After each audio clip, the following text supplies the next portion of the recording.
Bonjour et bienvenue à tous et à toutes. Ici Ève Baudin au micro du détecteur de rumeurs, le balado. Pour cet épisode, j'ai le plaisir d'avoir avec moi en studio Olivier Bernard. Merci d'avoir accepté mon invitation, Olivier. Non, merci. C'est tout le plaisir est pour moi. Maintenant, j'ai appris que tu acceptes pas mal toutes les invitations en balado. Je me sens un peu moins choyée. J'adore les balados. Là. Je suis un fan fini, donc je l'admets. Là. C'est vrai, moi aussi, j'aime beaucoup ça. Olivier, ça fait 10 ans que tu déboulonnes des mythes en santé, que tu t'attaques aux pseudosciences, que tu fais de la vulgarisation scientifique sous le pseudonyme du pharmacien. Puis encore aujourd'hui, c'est une avenue qu'il y a très peu de scientifiques qui prennent. Mais à l'époque, c'était encore plus vrai, je pense. Qu'est-ce qui t'a penché? Qu'est-ce qui a été le déclencheur pour toi? En fait, il y a beaucoup de choses, mais moi, à l'époque, j'étais pharmacien. Je suis encore pharmacien, mais je faisais de la pharmacie clinique comme n'importe quel pharmacien. Puis j'avais vraiment remarqué sur le terrain, là, la quantité de fausses croyances qui existaient déjà à l'époque, là, en 2012. Puis même dans le temps, les réseaux sociaux, c'était pas super présent. Ça fait, mettons, Facebook, ça existait depuis peut-être 3, 4 ans, 5 ans, quelque chose comme ça. Mais déjà à l'époque, il y avait beaucoup de fausses croyances très résistantes qui restaient dans le temps. Des idées reçues, des recettes de grand-mère, des choses comme ça. Exact. Là, la personne qui vient puis qui dit je prends de la vitamine C pour mon rhume, des choses comme ça. Fait que, tu sais, je sentais qu'il y avait quelque chose je me demandais si je pourrais être plus efficace qu'une personne à la fois. Okay. Et j'ai eu envie de l'essayer à plus large échelle en faisant un blog. Un blog. Qui était un bon concept dans le temps d'avoir un blog. Là. C'était très cool. Oui, c'était comme vraiment in quand même. Très in. Là. Ouais, quand t'avais un blog, t'étais spécial. Et est-ce que tout de suite, tu t'es mis à faire des bandes dessinées? Ça a été ça, ta première réaction, ça a été de faire de la bande dessinée? Non, j'ai commencé par faire du vidéo au départ. La première chose que j'ai publiée, c'était une vidéo sur l'homéopathie. Puis je me suis rendu compte que ça demandait énormément de travail. Puis je faisais tout moi-même. Là. J'avais mes caméras, je m'étais acheté de l'équipement, je faisais mon montage, je faisais mes effets spéciaux même un petit peu, puis tout ça. Puis là, je me suis dit, mon Dieu, que ça prend du temps. Ouais. Fait qu'à un moment donné, je me suis essayé à dessiner, puis là, j'ai aimé ça, puis j'ai continué à faire plus de la BD ensuite, là, vu qu'il y avait une bonne réception pour ça aussi. Puis est-ce que tu voyais tout de suite un avantage à créer un personnage, à utiliser l'humour dans ta communication? Oui, totalement. En fait, moi, même avant de faire le pharmacien, là, j'avais vraiment développé un grand intérêt pour comment influencer les gens positivement, comment convaincre.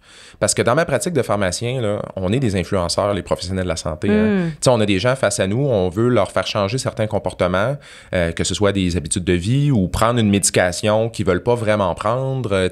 Donc, moi, je m'étais déjà intéressé à ce sujet-là. Puis quand je suis arrivé avec le pharmacien, j'ai voulu intégrer certains de ces concepts-là, c'est-à-dire en y allant avec justement, mais comment est-ce que je pourrais essayer de rejoindre les gens un peu différemment? Qu'est-ce qui fait réagir? Qu'est-ce qui fait que les gens changent d'idée? Fait que je voulais utiliser beaucoup l'humour, je voulais utiliser les émotions, je voulais utiliser aussi des témoignages personnels. Donc, beaucoup de mes BD partent d'anecdotes que j'ai vécues, que j'utilise comme un véhicule pour aller amener de l'information factuelle. Fait que ça a toujours été ça le fil conducteur là, du pharmacien, je pense. Mais ça aurait pu aussi être à double tranchant. D'ailleurs, on t'a aussi reproché ton ton un peu incisif, baveux. Là. C'était qui ton public cible au départ? J'en avais pas, en fait. Moi, je suis vraiment autodidacte. J'ai jamais fait de cours là-dedans. J'ai commencé en essayant de faire quelque chose qui, moi, me rejoindrait. Ça a tout le temps été ça. Je me suis dit, je vais essayer de faire du contenu que moi, je lirais puis que je trouverais intéressant, que je trouverais drôle. J'ai utilisé de l'humour qui me faisait rire, l'humour des Simpsons, entre autres, tu sais. Donc, moi, c'est vraiment ça que j'ai intégré à l'intérieur de ce que j'ai fait. Puis ça a vraiment super bien fonctionné. Rapidement? Très rapidement. Là, après quelques mois, j'avais plusieurs milliers de gens qui me suivaient. C'était une autre époque aussi au niveau des réseaux sociaux. Là, mais tu sais, ça a vraiment... Organiquement, ça a levé vraiment, vraiment bien. Donc, visiblement, j'allais toucher une corde sensible. Puis aussi, je pense que c'était rare d'entendre des scientifiques, puis encore moins des professionnels de la santé, qui avaient un discours peut-être un peu moins formel. Tu sais, on est habitué à des discours un peu formatés, des gens très sérieux, puis tout ça. Puis là, moi, j'arrivais où j'étirais un peu l'élastique de ce qu'on est habitué d'entendre. Fait que je pense que c'est ça qui a rejoint les gens. Fait qu'en même temps, rétrospectivement, je peux rien regretter de ce que j'ai fait parce que je pense que c'est ça qui a fait que ça a fonctionné au départ. Donc, de créer un personnage, ça t'a davantage servi que nui, là? Définitivement. Puis en fait, tu sais, en vérité, c'était pas vraiment un personnage parce qu'en fait, c'était une partie de moi-même, mais que je suis juste allé puiser peut-être sais, comme je donne un exemple, tu sais, l'humour sarcastique puis tout ça, moi, c'est de l'humour qui me plaît puis qui me rejoint. Ceci étant dit, je suis pas comme ça dans la vie, tu sais, je suis pas... Bon? Non, moi, je suis pas quelqu'un de baveux, pas en tout, là, je suis comme une personne super douce, puis en tout cas, de ce que les gens me disent, de ce que ma blonde en dit, fait que... mais c'est quand même quelque chose qui me plaît, fait que, tu sais, je pense que c'était authentique. Mais après, des fois, les gens me rencontrent et font « Ah ouais, je pensais que tu serais plus incisif que ça. » Je suis comme « Dans la vie, pas tant. » Mais c'est pour ça que je dis que c'est quand même une création, un personnage, dans le sens que des fois, ça nous permet d'aller justement un peu plus loin. Ça nous pousse d'avoir une espèce de personnage, de faire du dessin, hein, etc. Donc, oui, ça m'a aidé à sortir un peu de mon rôle de pharmacien avec un background scientifique, tu sais, plus... je me suis donné des libertés. Puis je pense que ça a été payant. En termes d'aller rejoindre un public assez large, là. Ça, c'est sûr. Comment tu choisis tes sujets? C'est quoi qui t'a fait trancher? Parce qu'au début, tu dis, je travaillais en pharmacie, j'entendais des choses tous les jours. Mais qu'est-ce qui te faisait choisir entre le sujet A ou B? Et maintenant, est-ce que ça a changé? Oui. Bien, je pense que dès le départ, vraiment, quelque chose qui est commun, pour moi, c'est les mythes en santé ou des sujets où il y a des croyances qui m'apparaissent à être incorrectes ou fausses. Donc, tu sais, des sujets sensibles, moi, c'est sûr que c'est les sujets qui m'allument. Les sujets où la population est un peu divisée là-dessus. Là, tu sais, moi, il y a quelque chose là-dedans qui vient me titiller, qui vient me chercher. T'as pas peur de la controverse? Ben... Maintenant, oui, mais au départ, non. Au départ, là, moi, je suis rentré là-dedans avec je vais dire une candeur, mais qui est presque... En fait, c'est de la naïveté, là. Tu sais, moi, j'ai commencé à faire de la vulgarisation en me disant « Hey, je vais m'attaquer à des sujets, là, que... Tu sais, des produits naturels, des diètes populaires, tu sais, des choses qui sont très, très ancrées dans la population, puis je vais oser donner la version... très pragmatique, très scientifique, factuel. Puis je le savais que ça allait déranger certaines personnes. Ça, je me suis jamais raconté d'histoire par rapport à ça. Je le savais. Mais c'est sûr qu'à un moment donné, en tout cas, disons qu'à travers 10 ans, quand même, tu as une réflexion par rapport à ça aussi. Là. Il y a une évolution, certainement. Est-ce que dans tes choix de sujets, est-ce que des fois, c'était par rapport aux impacts que ça peut avoir sur la santé des gens? Tu disais, bien ça, c'est préoccupant, ce traitement-là, cette bidon-là, ce médicament-là, ce supplément-là, te semble avoir des méfaits sur la santé. Puis en tant que pharmacien, tu disais, ben non, là, ça, il faut le faire. Oh, absolument. Ben oui, c'est sûr. Parce que moi, un de mes objectifs, là, tu sais, une liste de sujets, c'est facile. Là, j'en ai une, là, que j'ai un document Word que la date là, de création, c'est 2012, puis j'ai encore le même document, puis ça a 25 pages. Là, ça finira jamais. Il y en a des sujets, puis toi, c'est pareil, je suis sûr. Là. C'est pas les sujets qui manquent, mais moi, un critère absolu, c'est qu'il faut que ça soit pratico-pratique. Donc, moi, je veux qu'à la fin si je fais une BD ou un épisode à la télé ou peu importe ce que je fais, là, je veux qu'à la fin, les gens puissent prendre ça puis l'appliquer de manière pratico-pratique dans leur vie. En quelque chose de concret. Oui, donc forcément, pour moi, il faut qu'un des critères, ça soit que je vois un dommage sur la société de cette croyance-là. T'sais. Parce que les gens peuvent croire à ce qu'ils veulent. Moi, on a le droit de croire à ce qu'on veut, mais quand il y a une croyance qui mène à un dommage, qui peut être un dommage sur la santé, qui peut être un dommage financier, qui peut être un dommage psychologique, je veux dire, moi, c'est un critère absolu pour les sujets que je choisis. C'est à ça que tu veux t'adresser, là, ces sujets-là qui sont importants. Ben moi, je veux avoir un impact. Ma paye, là, mon salaire, dans un sens, c'est je veux changer des comportements ou des perceptions quand je pense que ça nuit à des personnes ou à la santé publique. C'est ça mon but ultime. Puis ça a l'air probablement...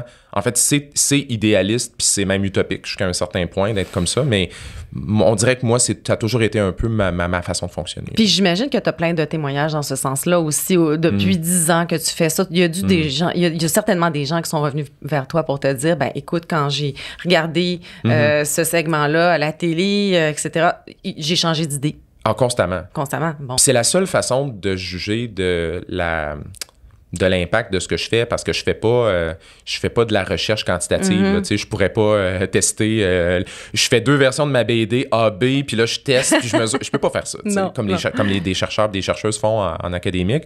Donc, moi, je me base sur le feedback que je reçois. Fait que, je pense à des gens qui m'ont écrit au fil des années.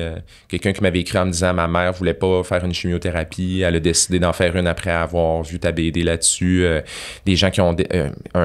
une jeune, à un moment donné, une jeune fille qui a décidé de se faire vacciner, même si ses parents voulaient pas, dès qu'elle a eu l'âge, parce qu'elle avait vu mes contenus là-dessus, tu sais. Fait que ça, j'en reçois beaucoup de feedback comme ça. Quelqu'un qui m'avait dit qu'il avait mis son extracteur à jus aux poubelles après m'avoir entendu là-dessus. Des fois, c'est drôle, mais honnêtement, si c'était pas de ça, c'est vraiment l'élément qui me motive le plus. Là. Absolument. Puis tu as une relation quand même assez proche avec le public, là, aussi. Ça, on le sent. Ouais. J'aimerais aussi savoir est-ce que tu touches à des sujets à l'extérieur du domaine de la santé? Parce que toi, dans le fond, ta formation, elle est dans le domaine de la santé. Ouais. Est-ce que des fois, tu touches à des sujets qui ne touchent pas du tout la santé? Ça arrive. C'est sûr que moi, c'est la santé à la base qui m'intéresse par ma formation. Mais en même temps, c'est sûr que j'ai tout le temps été... tout le temps... Moi, je mange là, de la vulgarisation scientifique, là, j'en dévore. Je passe mon année à lire des livres de vulgarisation scientifique. C'est une passion au-delà de mon travail. Donc, je pense que la science, en général, ça m'intéresse. Fait que, c'est déjà arrivé que j'ai parlé de sujets qui n'étaient pas en lien avec la santé. J'ai déjà parlé des changements climatiques. J'ai déjà fait une BD sur l'astrologie qui demeure à ce jour une de mes BD préférées que j'ai faites. Puis je vais tout le temps... je vais aussi chercher des experts, des expertes dans ces sujets-là pour m'aider, évidemment, parce que mon champ de compétences n'est pas toujours aussi vaste que ça. Là. Mais j'aimerais ça justement savoir comment tu travailles au niveau de ta vérification des faits. Parce que quand on déboulonne des mythes, c'est très particulier. C'est ça qui est très différent de la vulgarisation scientifique. Quand on vulgarise, on fait juste donc parler d'un sujet, le découper en petits morceaux, le rendre plus digeste. Mais quand on fait de la vérification des faits, on part du mythe.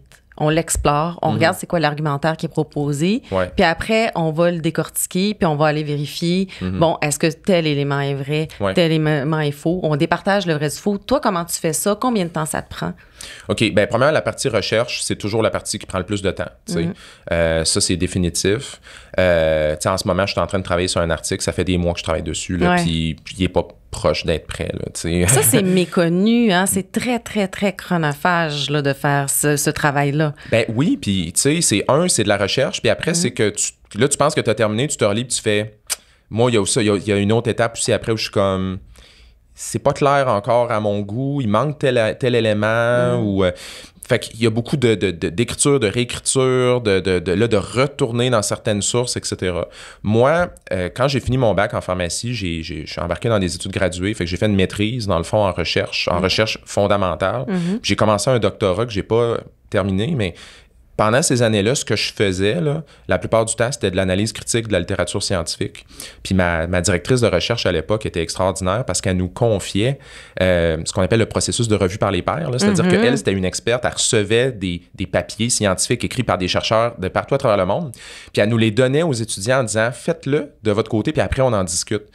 Donc, moi, aujourd'hui, là, je continue à faire exactement ce qu'elle m'a enseigné, cette chercheuse-là, qui est de prendre des études, d'analyser la méthodologie, de me demander c'est quoi les failles, c'est quoi les biais, qu'est-ce qui fonctionne pas, qu'est-ce qu'on peut tirer comme conclusion qui a du sens, qui n'a pas de sens. Puis ça, là, c'est moi-même, là, que je fais ça depuis toujours, je considère que je suis pas particulièrement bon. C'est quelque chose qu'il faut développer sur une vie complète. Donc, c'est difficile. C'est de plus en plus difficile aussi parce que la littérature scientifique est de plus en plus polluée par des études de faible qualité, des études publiées dans des journaux qui sont pas vraiment crédibles. Donc, pour une personne du grand public, là, d'essayer de s'embarquer dans une revue de littérature comme ça, c'est hasardeux. Là. Oui, puis c'est d'autant plus important, en fait, pour les communicateurs scientifiques comme toi, là, de justement expliquer au grand public les différentes formes, les différents types d'études, leur fiabilité là, sur l'échelle des différentes études. On sait, par exemple, que les études qui sont faites sur des animaux, là, on peut pas extrapoler les résultats chez des humains. Oui, c'est un super bon exemple. C'est super important de faire ça, de parler des types d'études, est-ce qu'il y a un groupe test, etc., etc. Puis ça, toi, tu le fais aussi dans ton travail. Une forme de littératie scientifique. Là. Ah, totalement. Puis un bémol à ça en même temps, c'est que moi, je veux pas enseigner aux gens comment analyser de la littérature scientifique parce qu'encore une fois, même pour des gens qui sont dans le domaine et qui font ça à tous les jours, c'est difficile. Oui, bien sûr. Donc, moi, je trouve ça plus utile d'aller aider les gens à différencier qu'est-ce qui est une bonne source de qu'est-ce qui est une moins bonne source, tu sais, qu'on appelle de la littératie médiatique dans un sens, tu sais. Donc, d'être capable de voir des signes que la source que je suis en train de lire, que ce soit un blog ou une émission ou peu importe, que là, il y a peut-être des signaux là-dedans que c'est pas que c'est pas fiable. Puis des fois, c'est des choses de base, tu sais, du genre, tu lis un article, qui est l'auteur ou l'autrice? Oui. Qui a écrit ça? Des fois, c'est même pas écrit. Là. Des fois, là, tu lis un article sur le web qui dit que le curcuma guérit le cancer. Il y a même pas d'auteur. Ou selon une étude, bon, c'est pas quelle étude, elle n'est pas citée, pas référencée, etc. Exact. Fait que ça, il y a vraiment des choses de base que 100% de la population peut faire. Rapidement.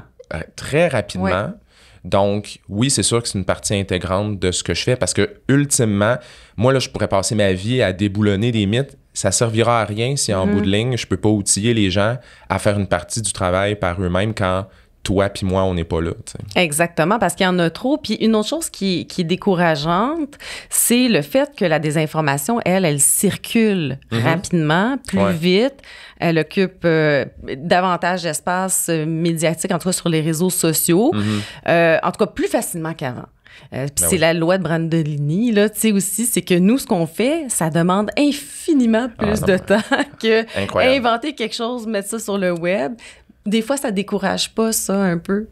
Ben, en fait, est-ce que ça me décourage? Ça aurait découragé le moi de, disons, pré-2016, dans un sens où je pense qu'à l'époque, j'avais encore une vision justement un peu idéaliste du genre « Ah, là, je vais faire du déboulonnage de mythes, puis là, après, là, les gens vont comme lire « Ah, ça, c'est pas vrai, cette chose-là, donc je vais arrêter de croire à ça. » Aujourd'hui, je me suis un peu départi de ça. Je me suis aussi départi de l'idée que la désinformation va disparaître. Là. Tu sais, moi, j'ai cru, comme probablement beaucoup de gens à une certaine époque, qu'on allait gagner le combat contre la désinformation, mais c'est illusoire, puis aujourd'hui, on le sait, parce qu'aujourd'hui, la désinformation, c'est une industrie. Il y a des compagnies qui font des profits avec la désinformation. Fait qu'aujourd'hui, les groupes qui propagent de la fausse information, c'est des groupes qui sont souvent bien organisés, bien structurés, qui ont des plans très précis, qui sont financés aussi. Comment est-ce que moi, comme vulgarisateur, ou toi, comment est-ce qu'on pourrait lutter contre ça? Nous, on fait ça par passion avant tout. Eux, ils font ça parce que c'est une business. C'est une business. Ça va pas arrêter la désinformation. Là. Fait que je pense qu'il faut accepter ça pour être capable de survivre dans le milieu. Là. Oui, effectivement. Puis c'est aussi quelque chose qui est méconnu, qu'on peut faire de l'argent avec de la désinformation. Énormément d'argent. Et c'est facile à produire. Donc, très facile. Oui. Non, entre autres, par exemple, justement avec la publicité sur les sites de désinformation. Donc, ces sites-là peuvent faire de l'argent. On peut vendre aussi des suppléments aussi, différentes choses. Donc, il y en a de l'argent à faire avec la désinformation, beaucoup. Est-ce que tu t'es beaucoup intéressé au rôle que jouent justement les réseaux sociaux dans la propagation de la désinformation sur la santé? C'est quand même tout un champ d'études super intéressant, ça. C'est extrêmement intéressant, vraiment. Puis moi-même, en fait, tu sais, quand j'ai parti mon site web, il a fallu que je comprenne les réseaux sociaux parce que j'avais aucun moyen de le faire connaître. Donc, il a fallu que je comprenne, OK, comment ça fonctionne l'algorithme Facebook? Qu'est-ce qui fait que mon article est partagé ou pas partagé? Ou qu'est-ce qui fait que j'ai un bon référencement ou sur Google ou pas? Ou etc. Qu'est-ce qui fait qu'un mot-clé fait réagir? Il a fallu que je comprenne ces concepts-là juste pour que mon site fonctionne. Des choses qu'aujourd'hui, j'y porte plus tant attention, mais qu'à l'époque, c'était crucial. Mais en comprenant ça, j'ai aussi compris comment les gens qui veulent propager de la fausse information procèdent, pas nécessairement de façon volontaire, mais les réseaux sociaux jouent un rôle absolument crucial dans, finalement, la propagation de la fausse information. Puis on le sait, c'est pas juste mon opinion, là, je veux dire... Non, ça voyage plus vite, plus loin, plus rapidement, là. Sur les fausses nouvelles voyagent plus vite que les vraies nouvelles. C'est ça qui est décourageant. Oui, exact. Puis il y a beaucoup, tu sais, il y a beaucoup de toutes les idées qui, finalement... font réagir les gens négativement, qui fâchent le monde, qui créent de l'indignation, qui créent de la colère, des choses comme ça. On le sait, ça génère de l'engagement, ça fait que les gens commentent beaucoup, like, partagent, etc. Et c'est ça le modèle qui fait rouler les réseaux sociaux. C'est pas pour rien que YouTube a été blâmé pour faire encourager les gens à écouter des vidéos sur des théories de conspiration, par exemple. Absolument. Donc, ça, je pense qu'il y a définitivement des choses qui doivent être faites à ce niveau-là, au niveau carrément gouvernemental. Il faut qu'il y ait une réglementation plus sévère. Je pense aussi qu'il y a quelque chose à faire de ce côté-là, mais aussi éduquer peut-être le public au fait que quand on voit une publication qui nous fâche, qui nous indigne, qui confirme aussi ce qu'on pense, parce qu'il y a le rôle aussi des biais de confirmation, comme des biais comme le biais de confirmation. Ouais. On a tendance à davantage croire quelque chose qui confirme ce qu'on croit déjà. L'effet de halo, évidemment, ça joue pas beaucoup. Hein. C'est une célébrité comme Gwyneth Paltrow parle d'un produit. Ben, il y a plus de chances que ça marche que si c'est quelqu'un dans son sous-sol qui en parle avec sa petite chaîne YouTube aussi. Donc ça, c'est des choses qui s'expliquent puis qui peuvent un petit peu éveiller l'esprit critique du public, là, de dire attention, là, si je suis fâchée ou si quelque chose me contredit ce que je pense, ben ça veut pas dire que c'est faux non plus. Oui, absolument. Donc, est-ce que ça, tu es rentré dans cette talle-là un peu? Oui, définitivement. Puis en fait, pour moi, il y a eu un moment charnière là, à la fin 2016. J'étais allé à l'émission Tout le monde en parle dans le temps, puis ça a été la première fois que j'ai été exposé à tout un public qui ne me connaissait pas. Parce qu'avant, les 3-4 premières années, je m'adressais à des gens qui connaissaient ce que je faisais, puis qui aimaient ça, puis tout ça. Mais là, la journée où j'ai été exposé à tout un public qui ne connaissait pas ce que je faisais, là, le niveau de réaction a été vraiment, là, je suis passé, là, du jour au lendemain, c'était 50 fois plus élevé. Là. Donc, des gens pas contents, là, il y en avait beaucoup plus. Puis j'ai vraiment fait un constat d'échec, c'est-à-dire que je me suis dit, OK, de dire à une personne, voici, ça c'est faux, cette croyance-là que tu as, voici la bonne information. Désolé, mais ça fonctionne pas. Là. Ça va fonctionner avec des gens qui sont déjà convaincus que la science, c'est un bon principe philosophique dans la vie, mais il y a plein de gens dans la vie que c'est pas comme ça qu'ils réfléchissent.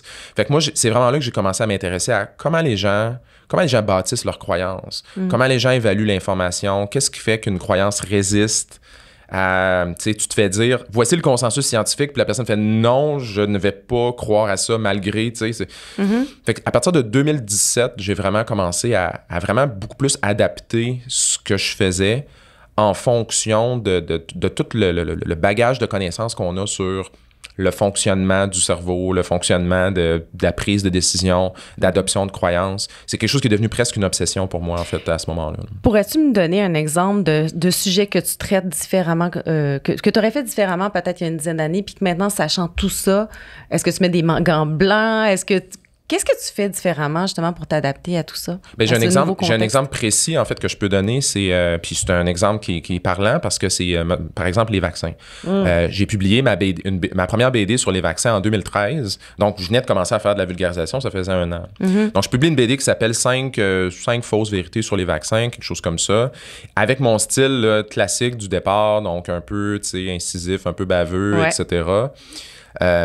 Et des années plus tard, là, je me souviens plus, je pense que c'était en 2020, en fait, au début de la pandémie, j'ai mis cette BD-là à jour et j'ai changé énormément de choses dedans parce que à ce stade-là, après 7 ans, j'avais compris plein d'affaires du genre que tu peux pas rentrer tout le temps dans le monde pour leur dire, regarde, c'est ça la vérité, accepte-la. Il faut être capable de... Il y a plein de choses qu'il faut faire. Il faut être capable de démontrer de l'empathie, premièrement pour les gens qui ont certaines fausses croyances, de dire, hey, tu sais quoi, en ce moment, là, ce sujet-là, je comprends que ça vous inquiète. Puis c'est normal d'être inquiet, tu sais. Puis je vous comprends. Il faut que tu sois capable aussi de démontrer une ouverture sur certaines affaires du genre de dire, hey, cette croyance-là que vous avez, c'est pas complètement fou. Il y a quelque chose de vrai là-dedans puis qui est important. Donc d'admettre des choses. Donc, il y a plein de petites choses comme ça. Donc, tu sais, j'ai revampé complètement presque complètement la BD que j'avais fait parce que je me disais, ah, tu vois, ça, à mon avis, c'est plus efficace de le prendre de cette façon-là. Puis, c'est drôle parce que dans le feedback que j'ai reçu, j'ai eu autant des gens qui étaient super contents de ça, puis j'ai eu autant des gens qui me disaient, ah non, là, c'est plate, maintenant, le contenu est comme édulcoré. Mais honnêtement, je suis content maintenant de le faire comme ça parce que moi, je veux pas m'adresser à des gens déjà convaincus de ce que j'ai à leur dire. Parce que, comme je disais tantôt, mon but dans la vie, là, avec ce que je fais, c'est d'avoir un impact sur les gens que je pense qu'ils en ont besoin. Fait que si je fais juste m'adresser à du monde qui sont convaincus que c'est bon, les vaccins, là, ça sert à quoi ce que je fais? Effectivement. Puis des fois, on met tout le monde dans le même panier. On va dire, ceux qui refusent la vaccination, avec ton exemple de la vaccination, mais il y a aussi des gens qui hésitent. Et ces gens-là, on peut les rejoindre justement en étant à l'écoute de leurs craintes, parce qu'il y a des craintes qui sont légitimes. C'est sûr que si on voit sur YouTube une vidéo qui dit que les vaccins causent l'autisme ou que les vaccins causent toutes sortes de choses, c'est normal que ça puisse faire peur à des parents, à des jeunes, à des personnes âgées, etc. Donc, je pense que je comprends dans ce que tu dis que tu te mets un peu à l'écoute du public, là.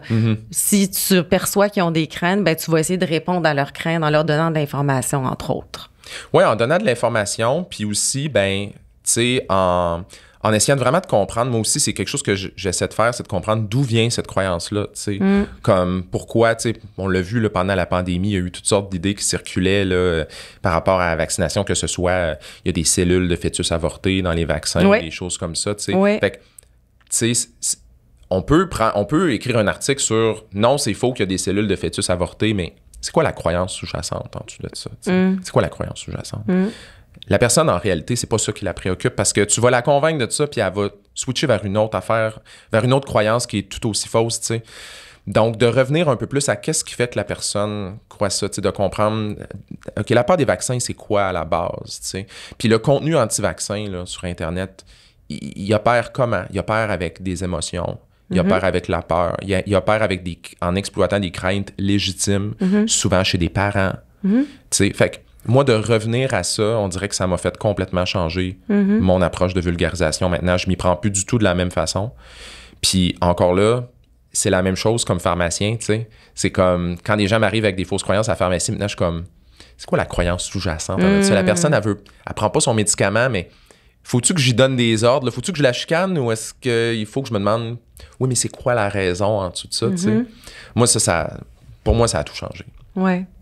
Tu as fait à quelques reprises référence au fait que le mouvement anti-science là, est très organisé. Est-ce que tu trouves qu'il y a assez de gens qui font un travail de vulgarisation comme toi, de scientifiques qui s'impliquent? Parce que ton expérience, par exemple, avec la vitamine C, là, la fameuse pétition de vitamine C, donc qui circulait, je ne sais pas si tu veux résumer, peut-être que pour ceux qui ne connaissent pas très bien cette histoire-là, mais tu avais eu beaucoup de menaces suite à ça. Est-ce que ça a découragé les gens? Est-ce que tu sens que les scientifiques sont encore craintifs de se lancer dans l'arène puis d'aller faire de la communication scientifique? Ben oui, puis d'ailleurs, tu sais, moi, j'ai mon émission à la télé, Les Aventures du pharmacien, qui a duré 6 ans. Ça m'est arrivé... En fait, plus ça avançait dans les années, plus j'avais des scientifiques, parce que moi, je contactais des experts, j'avais tout le temps 2 à 3 expertes, spécialistes à chaque épisode pour m'aider à avancer dans ma quête. Puis plus les saisons avançaient, plus j'avais des refus. Puis ils me disaient... Ah oui? Oui, puis les scientifiques me disaient toujours, « Hey, j'aime ton émission, c'est super, ça me ferait super plaisir de participer. J'ai peur pour ma sécurité de participer à ton émission. » Il y a déjà quelqu'un qui m'a dit, écoute, la dernière fois que j'ai parlé de ce sujet-là publiquement, il y a un de mes collègues qui s'est fait crever les pneus de sa voiture. Il y a déjà quelqu'un qui m'a dit, si je parle de ça à ton émission, il y a des chances que des gens fassent des pressions pour m'enlever mon financement à l'université. Donc, moi, je l'ai senti le vent de changement. Donc, je pourrais jamais blâmer les scientifiques puis les professionnels de la santé d'être hésitants à parler parce que moi-même, je l'ai vécu, là. Quand les gens se revirent contre toi, tu passes des moments vraiment difficiles. Suite à la vitamine C, toujours, tu avais eu pas mal de menaces de mort, même, je pense. Hein? Oui, ça, c'était le pire moment, disons. Mais honnêtement, à un moment donné, je montrais à ma blonde, j'avais une discussion avec elle, elle me disait « Hey, Olivier, toi, parce qu'elle avait une de ses amies qui avait reçu beaucoup de menaces. Elle dit, toi, t'en reçois-tu des menaces? Des fois, je suis comme, ben, toutes les semaines. Puis là, j'y ai montré juste ma boîte de spam dans Facebook, là, que c'est juste des menaces, là, comme constantes. Puis elle m'a dit, comment tu fais pour vivre avec ça? Puis j'ai fait, ben, je les lis pas. Tu sais, honnêtement, moi, je pense pas que personne... Tu sais, les gens qui disent, moi, je suis pas affecté par ça, là. Moi, j'ai de la misère à croire à ça, là. Non, c'est très difficile à vivre. Donc, je pense que... Est-ce que ça prend plus de scientifiques qui s'impliquent sur la place publique? Je sais pas si ça en prend plus. Je pense que ce que ça prend, c'est du soutien. Oui. Comme moi... Parce que toi, t'en as eu du soutien. Oui. Puis honnêtement, je me considère vraiment chanceux puis privilégié. Tu sais, quand il y a eu l'histoire de la vitamine C, j'ai eu du soutien de plein de gens, du scientifique en chef du Québec. J'ai eu du soutien de mon ordre professionnel, d'associations médicales, d'oncologues. Tu sais. J'ai vraiment ressenti le soutien. Puis j'ose croire que à cause de cet épisode-là et d'autres épisodes similaires, on en a vu quelques-uns dans les dernières années, on est conscient maintenant que les gens qui prennent la parole ont besoin d'être appuyés, puis d'être soutenus, puis de se faire dire « Hey, si c'est difficile, sache qu'on est là pour t'aider. » Ça, pour moi, c'est ça qui est plus important que d'en mettre davantage. Parce que si tu mets plein de scientifiques sur les réseaux sociaux, puis qui font tous des burn-out, t'es pas plus avancé, tu sais. Oui, en effet. Puis en fait, toi, ton message là, sur cette fameuse pétition là, pour les injections de vitamine C, ça disait que ça soulageait les gens qui ont le cancer. Puis tout ce que tu disais, finalement, c'est que ça n'avait pas été prouvé scientifiquement, si je me souviens bien. En gros, c'était ça, tu sais. Puis encore là, des fois, je pense que... Puis je sais pas si toi, tu le vis aussi des fois, mais des fois, moi, il y a des... L'affaire de la vitamine C, en fait, c'est spécial parce que moi, j'ai jamais pensé que ça ferait une controverse. Là. J'ai jamais pensé ça. Il y a des sujets dont j'ai parlé que j'étais sûr à 100% que ça allait faire une controverse et ça ne l'a pas fait. Puis de temps en temps, c'est un sujet complètement aléatoire que là, les gens sont fâchés. Je pense que des fois, on a une certaine naïveté encore là en se disant comme, ben moi, je vais juste dire qu'il n'y a pas de preuves. Pourquoi ça fâcherait les gens de dire il n'y a pas de preuves? Ben c'est ça. Mais... Ça a touché un point sensible. Il y avait quand même 120 000 signatures aussi. C'est peut-être ça qui a joué. Il y a peut-être là. ça. Il y a peut-être d'autres phénomènes. Donc moi, c'est toujours surprenant. J'ai fait un épisode de ma série télé sur la massothérapie à un moment donné qui m'a généré énormément de haine. Là, la massothérapie? Oui, puis tu pour moi, c'est le sujet le plus... c'était un sujet pour moi qui me semblait pas particulièrement sensible. Non, quand même pas. Fait que je suis encore surpris après 10 ans. Oui, en effet. Tu as quand même touché à pas mal de formats, là, autant le BD, le livre pour enfants, l'émission de télé, balado aussi, dérive qu'on peut entendre sur audio. Ton ton là-dedans, d'ailleurs, est complètement différent. Hein? Moi, je l'ai écouté, j'ai beaucoup aimé cette série-là, balado. On te sent très humble, hein, très transparent par rapport à ta démarche. T'es très délicat par rapport à ton souci de révéler des choses sur la vie de ces gens-là. Tu y vas vraiment pas avec moquerie. Tu parles de gens qui sont morts pour avoir cherché de l'aide, pour avoir fait des traitements qui étaient bidons, qui n'ont pas reçu l'aide qu'ils avaient besoin. Moi, j'ai trouvé que c'était avec très un autre ton que tu le faisais. Ben, merci. Beaucoup de doigté, vraiment. Ben merci. C'est vraiment gentil. En fait, pour moi, la façon que je fais de la vulgarisation... Parce que pour moi, Dérive, c'est de la vulgarisation. Il y en a qui me disent « Ah, c'est le fun ton balado de True Crime. » Je suis comme « Ah, c'est... Merci. » Tu sais, je suis content qu'ils le voient comme ça. Pour moi, c'est de la vulgarisation scientifique, mais dans un autre modèle. Puis ça correspond plus à où je suis comme vulgarisateur, tu sais, dans le sens où, justement, tu sais... Ça fait 10 ans que je fais ça. Aujourd'hui, on dirait que ça, c'est le type de vulgarisation que j'ai envie de faire. J'ai envie de m'y prendre différemment. Puis je pense que je vais être capable d'aller chercher encore là un autre groupe de personnes. Puis je vais pas arrêter de faire en même temps ce que je fais avec le pharmacien, avec peut-être un peu moins de sarcasme, mais tu sais, je pense que c'est important aussi, puis ça, c'est peut-être un des messages que je peux donner à des gens qui ont envie de faire de la vulgarisation, qui en font déjà, c'est qu'il n'y a pas une méthode de vulgarisation qui fonctionne pour tout le monde. Tu sais, moi, les gens qui écoutent mes balados, c'est pas les mêmes qui lisent mon site web, c'est pas les mêmes qui lisent mes livres ou qui écoutent mon émission, c'est des publics qui ont un certain chevauchement, mais qui sont différents.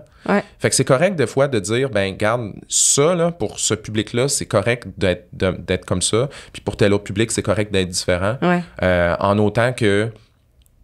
Moi, l'important, c'est que si mon contenu est rigoureux, après, ben le ton puis l'angle, ça, pour moi, c'est complètement flexible. Là. Je veux me garder cette liberté-là.